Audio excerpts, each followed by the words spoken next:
वालेकुम जी, कैसे हैं आप सब दोस्तों। आज बात करनी है मैंने साइप्रस के बारे में, नॉर्थ साइप्रस और साउथ साइप्रस के बारे में।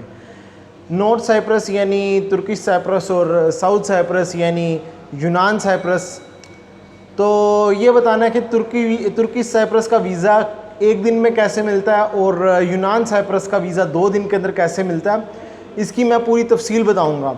लेकिन दोस्तों, आपको एक चीज़ सोचनी चाहिए, जब आप किसी कंट्री का वीज़ा अप्लाई कर रहे हो, उस कंट्री के बारे में उस कंट्री के फैक्ट्स फिगर आपको मालूम होने चाहिए और उस कंट्री का जोग्राफिया भी मालूम होना चाहिए। ये ज़रूरी तो नहीं, लेकिन मैं कहता हूँ कि आपको इस चीज़ के बारे में पता हो। इसी तरह किसी भी कंट्री का वीज़ा लेना कोई बड़ी बात नहीं है, लेकिन वीज़ा लिया क्यों जा रहा है ये चीज़ मैटर करती है। इस चीज़ से फ़र्क नहीं पड़ता कि किस कंट्री का वीज़ा लिया, फ़र्क इस चीज़ से पड़ता है कि वीज़ा लिया क्यों जा रहा है उस कंट्री का। तो साइप्रस के बारे में मैंने बात करनी है। मैं उसका पहले थोड़े से फैक्ट्स बता दूं, कुछ जोग्राफिया बता दूं, ताकि आपको थोड़ा सा आसानी हो जाए समझने में कि ये साइप्रस है क्या, किस जगह पे, और इसके बारे में मैं क्यों बात कर रहा हूँ। दोस्तों, इस साइप्रस जो है वो 2 तरह के हैं, यानी कि नॉर्थ साइप्रस और साउथ साइप्रस। लेकिन अगर जोग्राफिया की बात की जाए, जोग्राफिया दोनों का सेम है, लेकिन रीजन दोनों के डिफरेंट बन जाते हैं। साउथ साइप्रस उसको यूरोप में कंसीडर किया जाता है और नॉर्थ साइप्रस को एशिया में या मिडिल ईस्ट में कंसीडर किया जाता है।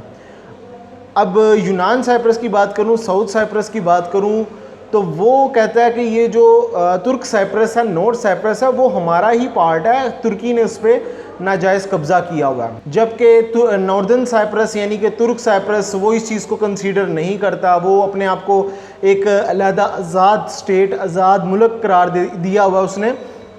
और दुनिया के काफ़ी कंट्रीज़ ऐसे हैं जिन्होंने एक्सेप्ट किया हुआ, इंक्लूडिंग पाकिस्तान, कुछ अरब कंट्रीज़ हैं, कुछ शेंजन और अमेरिका ने उसको एक्सेप्ट किया हुआ। मेजॉरिटी में नॉर्दर्न साइप्रस को अभी तक किसी ने एक्सेप्ट नहीं किया, तो इनका बड़ा तनाज़ा चल रहा था। अगर आप साउथ साइप्रस का अगर आप फ्लैग भी देखते हो यूनान साइप्रस का, तो उस फ्लैग के ऊपर उन्होंने इंक्लूड किया हुआ है तुर्क साइप्रस को भी। अपने फ्लैग के ऊपर पूरा मैप बनाया हुआ है, इंक्लूडिंग साउथ एंड नॉर्थ। अच्छा, अब इन दोनों कंट्रीज़ का आपस में फड्डा तो है, लेकिन तुर्किश ने क्या किया, इस चीज़ को मद्देनज़र रखते हुए उन्होंने तुर्क साइप्रस के अंदर यूनिवर्सिटीज़ ओपन कर दी। पूरी दुनिया से उन्होंने टूरिस्ट स्टूडेंट्स को बुलाया अपने कंट्री के अंदर पढ़ने के लिए, फ्री इमिग्रेशन दी वहाँ पे बुला के। उसके बाद उनको फ्री स्टडी के लिए कहा, जैसे कि पाकिस्तानी या बेशुमार स्टूडेंट्स पाकिस्तानी वहाँ पे फ्री स्टडी करते हैं। मेरा एक फ्रेंड है, वो भी वहाँ पे फ्री स्टडी कर रहा है तुर्क साइप्रस के अंदर। हर साल यहाँ पे वैकेंसीज़ कह रहा हूँ, कोटा एक निकलता है जिसमें टोटल फ्री पढ़ाई होती है। ये पूरा डिपेंड करता है कि आपके कितने मार्क्स आए हैं, और ये सारा अंडर कंट्रोल आता है तुर्की के। तुर्की ही आपको वहाँ पे भेजता है और फिर वहाँ से आपको आगे मूव करना है, यानी कि यूके में, इटली के अंदर और दूसरे कंट्रीज़ के अंदर मूव करने का चांस दिया जाता है वहाँ से। जब से तुर्की ने ये पॉलिसी अपनाई है, तब से इनकी जंगबंदी भी हुई है और वहाँ पे कोई इस तरह के दंगे फसाद भी नहीं होते हैं। दुनिया भर से स्टूडेंट्स वहाँ पे पढ़ने जाते हैं तुर्क साइप्रस के अंदर, साउथ साइप्रस में भी जाते हैं ये, लेकिन मैं पहले तुर्क साइप्रस का बता रहा। इसका जो कैपिटल है तुर्क साइप्रस का, वो निकोशिया है, और निकोशिया की अगर बात की जाए, वो आधा साइप्रस के अंदर आता है, यूनान साइप्रस के अंदर, और आधा तुर्क साइप्रस के अंदर आता है। अब इन दोनों के अंदर जो लैंग्वेजेस बोली जाती हैं, तुर्क साइप्रस के अंदर टर्किश और यूनान साइप्रस के अंदर यूनानी ज़बान बोली जाती है। अब इनकी करेंसी की अगर मैं बात करता हूँ, तो तुर्क साइप्रस के अंदर टर्किश लीरा चलता है और ग्रीक साइप्रस के अंदर यूरो चलते हैं। तो इसी तरह इसको कंसिडर किया गया, साउथ साइप्रस को, यूनान साइप्रस को यूरोप में और तुर्क साइप्रस को एशिया के अंदर। हालांकि ये जोग्राफी के हिसाब से ये एक सेम कंट्री बनते हैं, सेम रीजन बनते हैं। और साउथ साइप्रस यानी यूनान साइप्रस का तो बहुत हद तक इम्कान ये भी है कि कुछ सालों के अंदर उसने शेंजन का पार्ट बन जाना, क्योंकि इस एक वीज़ा के ऊपर, अगर साइप्रस का आपके पास वीज़ा है, तो इस वीज़ा के ऊपर आप 3 कंट्रीज़ ट्रैवल कर सकते हो, वीज़ा लेने की ज़रूरत नहीं है, जिसके अंदर क्रोशिया आ जाता है, उसके बाद बल्गारिया आता है और अल्बानिया आता है। अल्बानिया या रोमानिया, इन दोनों में से एक अभी मेरे जहन से निकल रहा, बाकी ये 3 कंट्रीज़ आप साइप्रस वीज़ा के ऊपर जा सकते हो।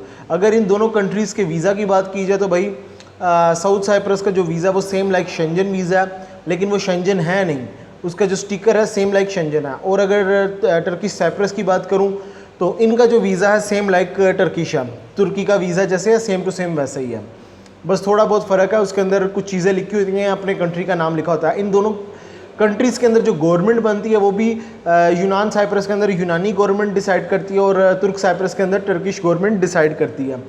अब इन दोनों कंट्रीज़ के वीज़ा की मैं बात करता हूँ तो दोस्तों दोनों कंट्रीज़ का जो वीज़ा है वो उल्टा है एक दूसरे के। अगर आपने वीज़ा अप्लाई करना है दुबई से यूनान साइप्रस का तो वो आसानी से मिल जाएगा। तुर्क साइप्रस का वीज़ा लेंथी प्रोसेस है। तुर्क साइप्रस का जो वीज़ा है वो उसके अंदर लेंथी प्रोसेस यानी कि 14-15 दिन लग जाते हैं। और अगर मैं पाकिस्तान से बात करता हूँ तो पाकिस्तान से ये उल्टा साहब है कि पाकिस्तान से तुर्क साइप्रस का वीज़ा आसानी से 1 दिन के अंदर मिलता है और ग्रीक साइप्रस का वीज़ा उसकी जो कौंसलेट है वो कराची में है, वहाँ से तकरीबन 15 दिन लग जाते हैं। पहले ग्रीक साइप्रस के बारे में बता देता हूँ, फिर मैं तुर्क साइप्रस के बारे में बताता हूँ वीज़ा के बारे में। दोस्तों ग्रीक साइप्रस अगर आपने अप्लाई करना है दुबई से तो उसके लिए आपको NOC चाहिए, hotel booking, flight reservation, 3 months की बैंक स्टेटमेंट चाहिए और जस्ट यही चीज़ें चाहिए। आप नॉर्मल जैसे वीज़ा अप्लाई कर रहे हो, सिर्फ वही चीज़ें चाहिए। ट्रैवल इंश्योरेंस अगर लगानी है लगा लो, वरना इसकी कोई इतनी ज़रूरत नहीं है। अबू धाबी में इसकी एम्बेसी है, यहाँ पे आप लेके जाओ और बैंक स्टेटमेंट के अंदर तकरीबन आपके होने चाहिए 12,000 दरम हो, 10 से 12-15,000 दरम हो, इनफ है। इस स्टेटमेंट के साथ आप अगर लेके जाते हो, अगर आपकी थोड़ी सी भी पहले ट्रैवल हिस्ट्री है तो दोस्तों 2 दिन के अंदर आपका वीज़ा प्रोसेस होके आ जाता है। जो लोग दुबई से वीज़ा अप्लाई कर रहे हैं उनका तकरीबन 7 दिन लगते हैं और जो अबू धाबी से कर रहे हैं उनको 2 दिन लगते हैं। अगर आज आपने जमा करवाया तो परसों आपको जाके वीज़ा पेस्ट करके दे देंगे और इसकी वीज़ा सक्सेस रेशो तकरीबन अगर देखी जाए 70 से 90% इसकी वीज़ा सक्सेस रेशो होती है, अच्छी वीज़ा सक्सेस रेशो होती है। अगर पहले आपको इसका साइप्रस का वीज़ा मिला था और आपने उस पर ट्रैवल नहीं किया और वीज़ा एक्सपायर कर दिया, नेक्स्ट टाइम वीज़ा अप्लाई करना होगा तो थोड़ी मुश्किल होगी, आपको वीज़ा रिजेक्ट भी कर सकते हैं। आपको रीज़न देनी होगी, 6 महीने का ड्यूरेशन होता है। 6 महीने के अंदर अगर आप वीज़ा अप्लाई करोगे वीज़ा रिफ्यूज़ल लगेगी। मेरे दोस्त ने 2 बार ऐसे किया था, उसको फर्स्ट टाइम वीज़ा मिला था लेकिन वो ट्रैवल नहीं कर पाया, उसके बाद अप्लाई किया रिफ्यूज़ल, फिर अप्लाई किया फिर रिफ्यूज़ल। तो 6 महीने का ड्यूरेशन निकालना है, उसके बाद अप्लाई करो फिर वीज़ा मिल जाएगा। और इसका मैं वीज़े की डेट बता देता हूँ दोस्तों, ये वैसे ही है जैसे शेंजन वीज़ा अप्लाई करते हो, डेट्स का मिलता है, जितनी डेट्स का आपने अप्लाई किया उतनी ही डेट्स का मिलेगा। अब अगर मैं पाकिस्तान से बात करता हूँ तो दोस्तों पाकिस्तान से इसका वीज़ा प्रोसेस लेंथी है, 15 दिन का लग जाता टाइम, 7 to 15 वर्किंग डेज़ लगते हैं। इसका कराची में कौंसलेट है और पाकिस्तान से वीज़ा लेना इसका थोड़ा टफ होता है। अगर इसी के मुकाबले अगर मैं टर्किश साइप्रस की बात करता हूँ पाकिस्तान से, जिसकी एम्बेसी इस्लामाबाद में है, इसका वीज़ा दोस्तों उसके लिए 2-3 एडिशनल डॉक्यूमेंट्स चाहिए। नंबर 1 के ऊपर आपको दोस्तों पुलिस क्लियरेंस सर्टिफिकेट चाहिए जो ख़ास साइप्रस के लिए बनेगा। वो आपके घर के पास कहीं पे भी जो करीबी थाना है वहाँ पे चले जाओ, पुलिस क्लियरेंस सर्टिफिकेट ले लो और वो आपको उसी दिन मिल जाएगा। उसी दिन नहीं तो 2-3 दिन के अंदर आपको पुलिस उसी वक्त बल्कि ऑन द स्पॉट आपको बना के दे दिया जाएगा। अगर नहीं ऑन द स्पॉट बनता 2-3 दिन के अंदर आपका बन के वो आ जाएगा। अच्छा, उसके ऊपर मेंशन होगा कि किस कंट्री के अंदर जाना, तो आपने लिखवाना है Turkish Republic of Northern Cyprus. उसके लिए स्पेशल बनेगा, ये किसी और कंट्री के लिए वैलिड नहीं होगा, ये सिर्फ और सिर्फ तुर्क साइप्रस के लिए वैलिड होगा। और इसकी जो उन्होंने वैलिडिटी रखी हुई है वो लास्ट 6 मंथ की रखी हुई है कि लास्ट 6 मंथ के अंदर अंदर बनवाया हो, इससे ऊपर नहीं जाना। अगर इससे ऊपर हुआ दोबारा से आपको बनवाना पड़ेगा। एक तो ये चीज़ है। उसके बाद अब मैं बताता हूँ, इसी को आपने लेके जाना मिनिस्ट्री ऑफ फॉरेन अफेयर के ऑफिस, वहाँ से भी इसकी अटेस्टेशन होगी। और इसी तरह आपकी जो बैंक स्टेटमेंट आप बनवाओगे लास्ट 3 मंथ्स की, वो भी मिनिस्ट्री ऑफ फॉरेन अफेयर से अटेस्ट होगी। ये 2 एडिशनल चीज़ें हैं जो कि दूसरे आम वीज़ा प्रोसेस के अंदर नहीं लगते हैं। शेंजन या दुनिया कोई भी वीज़ा अप्लाई करना हो तो ये चीज़ें नहीं लगती हैं, बस फ़िलीपींस का अप्लाई करना हो तब भी लगती हैं।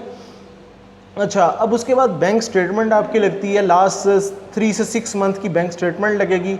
होटल बुकिंग, फ़्लाइट रिजर्वेशन, फिर आपकी ट्रैवल इंश्योरेंस, उसके बाद आपकी NOC, अगर किसी कंपनी में काम कर रहे हो तो NOC, वीज़ा रिक्वेस्ट लेटर लगेगा, उसके बाद ट्रैवल प्लान लगेगा।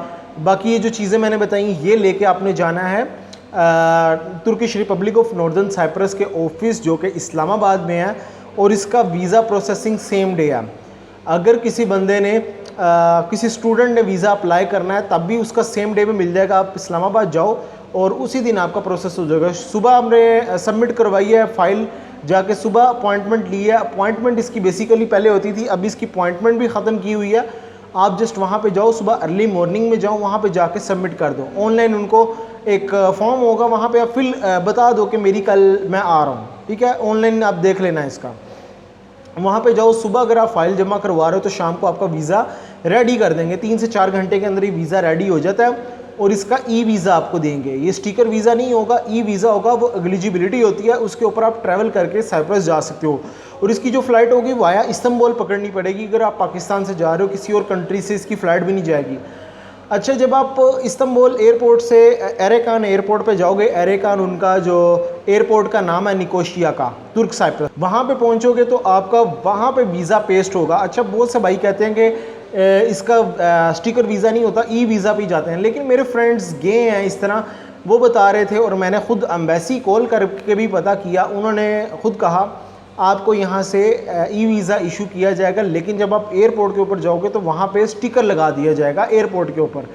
तो ये 2 चीज़ें हैं। अगर जिस बंदे ने पाकिस्तान से अप्लाई करना है वो तुर्किश साइप्रस का करे तो उसको आसानी से मिल जाएगा, और जिस बंदे ने यहाँ से करना दुबई से तो वो तुर्किश साइप्रस का भी ईज़िली मिल जाएगा, लेकिन वो टर्किश के अंडर कंट्रोल आता है और 15 वर्किंग डेज़ उसके लगते हैं।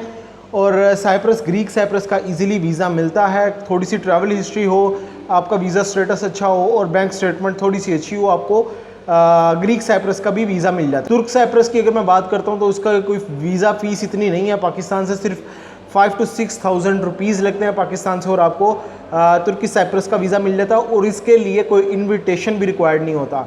तो ये मैंने एक वीडियो बनाई साइप्रस के ऊपर, और इंशाल्लाह किसी नेक्स्ट वीडियो में किसी नए टॉपिक के साथ मिलेंगे। अगर कोई क्वेश्चन होगा मुझसे पूछ लेना, कोई नई वीडियो बना दूंगा। अपना ख्याल रखें, टेक केयर, अल्लाह हाफिज़।